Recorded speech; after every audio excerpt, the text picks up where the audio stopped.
पण याची जी पारंपरिक आपली पद्धत आहे पहिल्यापासूनची, त्या पद्धतीप्रमाणे जर केलं ना तर ते अजिबात कडू नाही लागत त्या वली.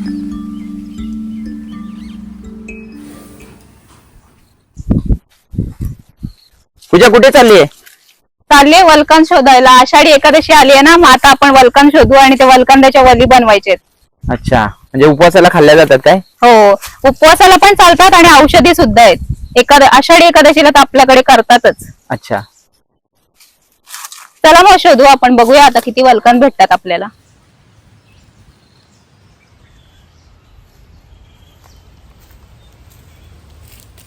तर पहिलाच मला वलकंदाचा वेल भेटलाय. हे बघा, जवळून तुम्हाला याची पानं दाखवते. चला याला खणून घेऊया आता.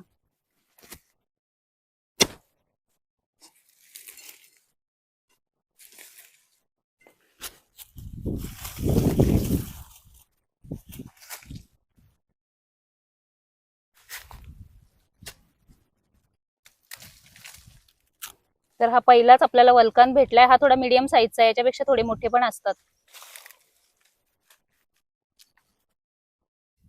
हे वलकंदाचे कांदे ना जास्त खाली नसतात, वरच असतात, त्याच्यामुळे लगेच निघतात ते वरच्यावर.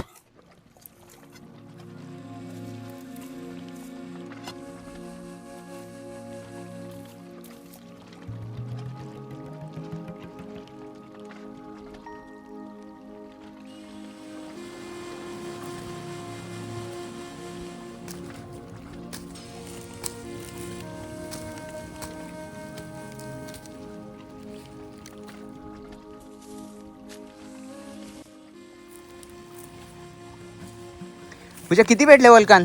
हे बघा, टोपली भरली. बापरे, मस्त. आता पर्यावर धुवून घेते, म्हणजे एक्स्ट्राची माती पण निघून जाईल आणि जरा ओझं पण हलकं होईल आपलं. हुशार आहेस.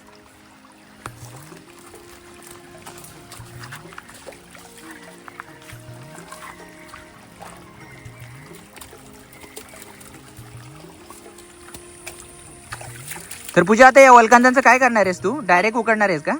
नाही, याच्या वली बनवायच्यात आपल्याला. हे जर आता आपण अशा खाऊन बघितल्या ना, कापून इतकं कडू लागेल की आपण तोंडात पण नाही धरवणार याला. पण याची जी पारंपरिक आपली पद्धत आहे पहिल्यापासूनची, त्या पद्धतीप्रमाणे जर केलं ना तर ते अजिबात कडू नाही लागत त्या वली. पण त्यासाठी तुम्हाला व्हिडिओ शेवटपर्यंत बघायला लागेल.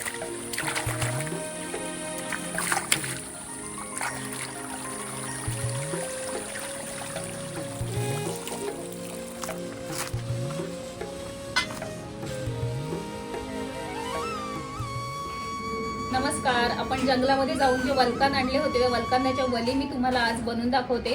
तर आता या वलकंदाच्या पूर्ण साली काढून मी घेणार आहे आणि त्याचे काप करून आपल्याला राखेमध्ये ठेवायचे.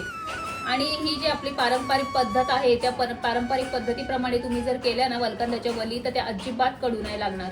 तर आपल्याला अशा प्रकारे राखेमध्ये ठेवायचे, म्हणजे ते वातूळ नाही बनणार.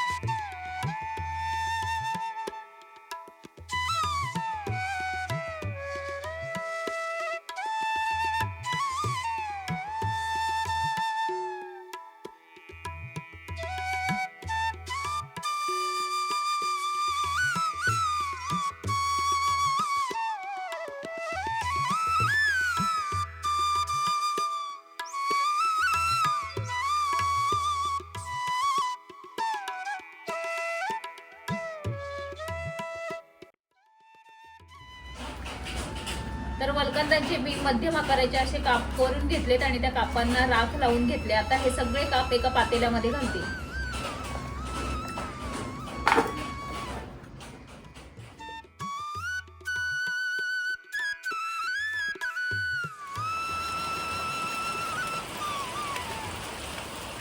आता आपल्या वली बुडतील एवढं पाणी मी यात घालते.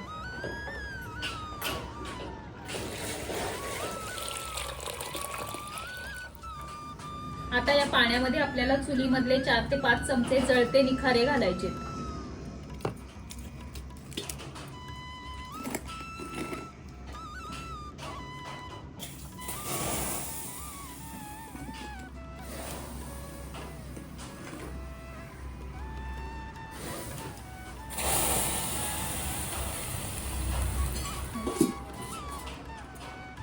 आता ह्या वली आपल्याला अर्धा ते पाऊण तास चुलीवर शिजवून घ्यायच्या आहेत.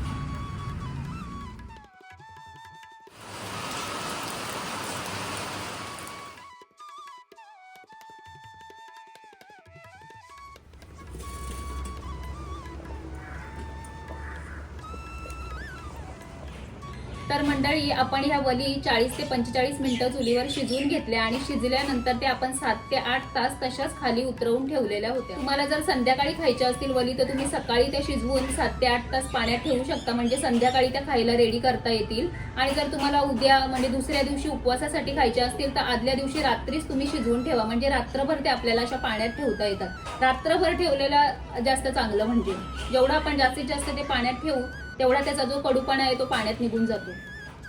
तर तुम्ही बघू शकता आपण जवळजवळ पाऊण तास या वली शिजवून घेतल्या, अगदी व्यवस्थित त्या शिजल्यात. बघू शकता तुम्ही, अशा सॉफ्ट आपल्याला शिजवून घ्यायच्या.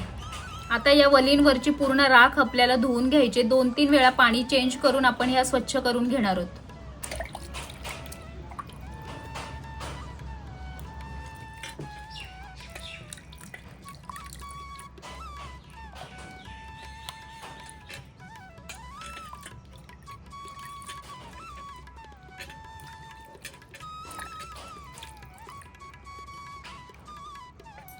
तर अशा प्रकारे आपण स्वच्छ करून घेतल्यात सगळ्या वली. आता इकडे चुलीवर पाणी गरम करायला ठेवलेलं आहे. या गरम पाण्यामध्ये आपण सगळ्या वली घालू आणि याच्यामध्ये चवीपुरतं मीठ घालून आपण पुन्हा याला 5 ते 10 मिनिटं शिजवून घेऊ.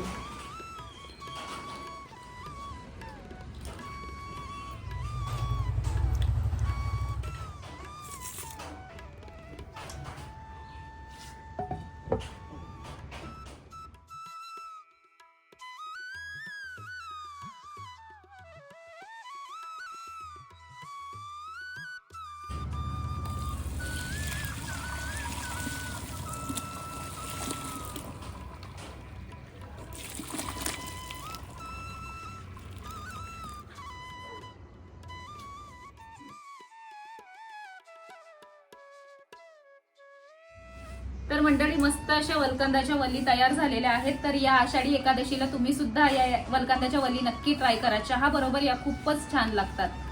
चला तर मग भेटूया अशाच एका नवीन रेसिपी सोबत.